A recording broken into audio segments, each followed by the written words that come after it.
Dans le domaine de la santé, la communauté internationale célèbre le samedi 1er décembre prochain la journée mondiale de lutte contre le sida. Avant cette date, la rédaction de RTI 1 vous propose depuis hier une série de reportages sur la situation de la maladie. Pour ce 20h, Gabriel Zani revient sur le point des recherches du remède pour guérir définitivement du sida.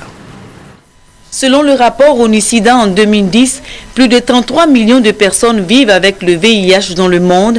Si les efforts internationaux ont permis de réduire le nombre de nouvelles contaminations, l'ONU-SIDA s'inquiète dans son rapport du ralentissement des fonds alloués à la lutte contre le fléau. Les recherches d'un remède contre le sida se sont avérées longues et coûteuses pour l'ensemble des pays engagés dans le combat et pour les scientifiques. La durée entre la conception d'une molécule et son autorisation de mise sur le marché oscille entre 7 et 12 ans en France. Pour l'heure, les antirétroviraux constituent l'arsenal thérapeutique contre le VIH à ce niveau des recherches.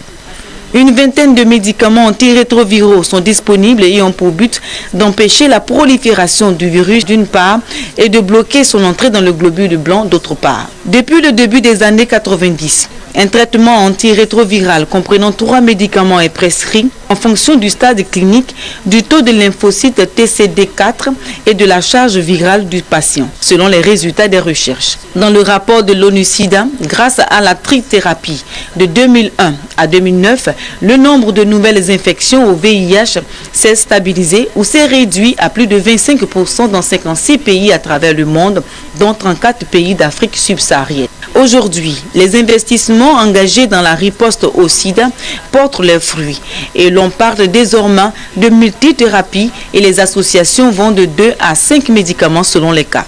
En juillet 2012, la Fédération américaine des produits alimentaires et médicaux, FDA, a autorisé l'utilisation d'un médicament antirétroviral, le Truvada. Il est destiné à une certaine catégorie de personnes à risque et ne dispense absolument pas de l'usage du préservatif. Pendant que la communauté scientifique s'accorde à dire qu'il n'existe pas actuellement de remède définitif pour tuer le virus du sida, la médecine traditionnelle africaine affirme le contraire.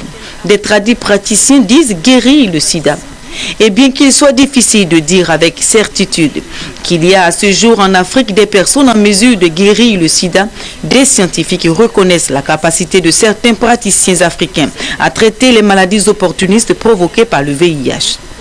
Si la lutte contre le sida a changé de visage, si les médicaments sont aujourd'hui plus efficaces qu'hier, il ne faut pas oublier que l'épidémie est toujours là et qu'il est plus que jamais nécessaire de se protéger en utilisant le préservatif lors des rapports sexuels.